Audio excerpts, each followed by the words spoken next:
Gracias, Horacio. De seguro esos aportes servirán como para desarrollar la temática y en este programa con nuestros invitados. Hoy nos acompaña Fabricio Villamar, asambleísta por la provincia de Pichincha, integrante de la Comisión de Soberanía, Integración, Relaciones Internacionales y Seguridad Integral por la Alianza Creo Suma, y además está con nosotros el doctor Ramiro Rivadeneira Silva, él es el defensor del pueblo.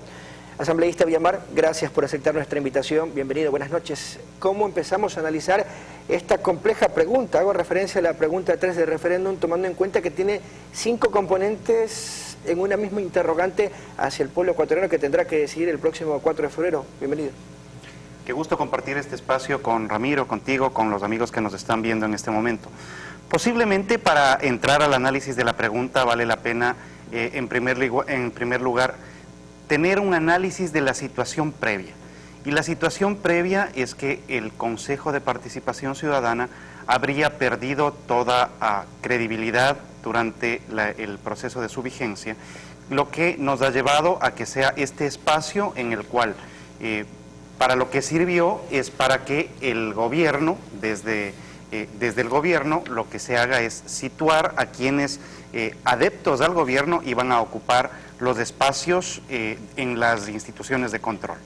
Una vez que este sistema sirvió para la captación absoluta del poder, es evidente que pasamos por un proceso de desinstitucionalización del Ecuador. Y este proceso de desinstitucionalización fue uno de los grandes temas que estuvo en la campaña anterior.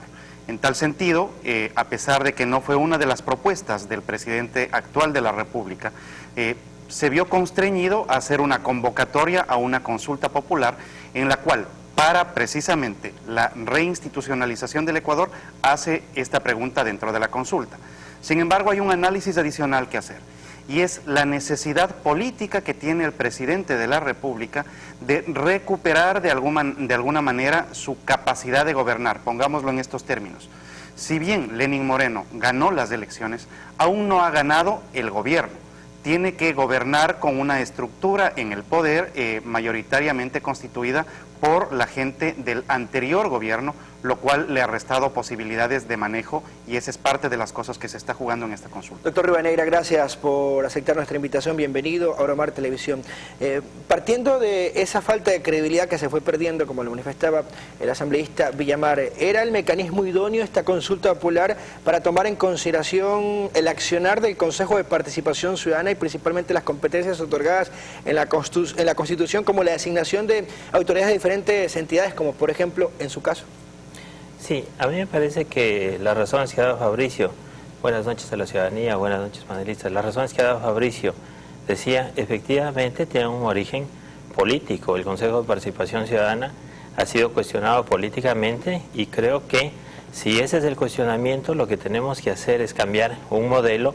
Lo que no debemos hacer es cambiar de nombres al Consejo de Participación Ciudadana. Nos parece que ahí hay un riesgo. Efectivamente, esta consulta popular que ha lanzado el presidente de la República y que ha sido reivindicada por el ex candidato presidente Guillermo Lasso, por Andrés Páez, precisamente tiene este origen político, pero nosotros debemos cuidar de que no se pueda combatir la concentración de poder que se ha criticado con más concentración de poder. Y creemos que ese es el gran riesgo de la pregunta 3 como está planteada, puesto que no se nos está diciendo un nuevo modelo de Consejo de Participación Ciudadana, sino simplemente los cambios de nombres. No sabemos exactamente qué personas van a llegar a ocupar estos puestos. Lo que sabemos es que van a tener un origen netamente gubernamental, que van a ser elegidos por la Asamblea, que no hay otra participación de funciones del Estado, que no hay participación de la sociedad civil, que no existe un proceso tampoco con respecto a los méritos de las personas.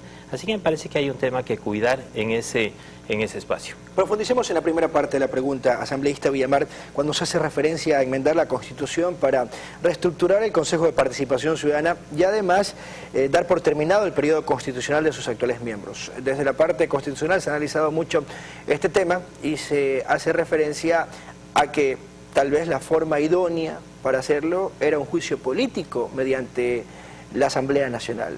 ¿No cree que se está saltando un paso o la propuesta presidencial deja muchas dudas en respecto a desconocer a alguien que fue elegido para un periodo o designado para un periodo determinado?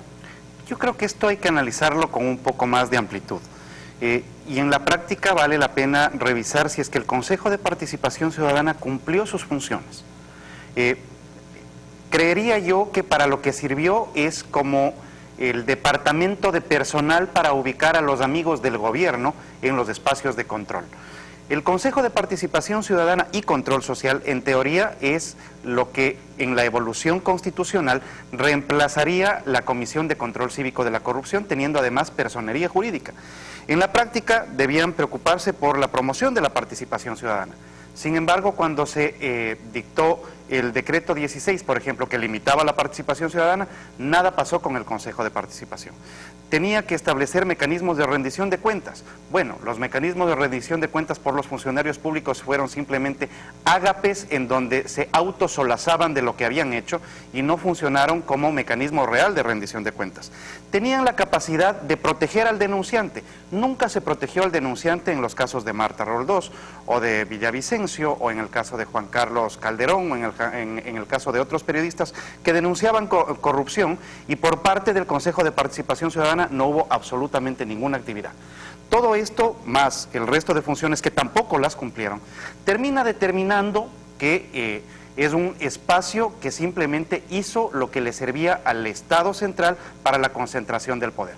Yo concuerdo con Ramiro respecto del peligro que significa otorgar un cheque en blanco al actual gobernante para que esto sea un ejercicio de quítate tú para ponerme yo, sacamos a los correístas para poner a los morenistas, y en la práctica esto evidentemente es un riesgo. Pero aparejado al riesgo también está la oportunidad, y prefiero ver esto desde la posibilidad de la oportunidad más que del riesgo. ¿Qué podría conllevar la presencia o la instauración de este Consejo Transitorio, doctor Rivadeneira? Sí, bueno, efectivamente en los países democráticos, cuando una autoridad falla, una autoridad de control falla, está el juicio político, que es el que debe proceder. Yo no me imagino fallando una autoridad de control y que tengamos que hacer un borra y va de nuevo, porque corremos el riesgo de dejar precedentes en el sentido de que cuando las autoridades no terminan cumpliendo con su rol, pues vamos a convocar permanentemente a otras consultas populares para seguir cambiando a las autoridades de control. Y no solamente a las de función de transparencia y control, sino también a las de judicial, a las del electoral e inclusive a la Corte Constitucional.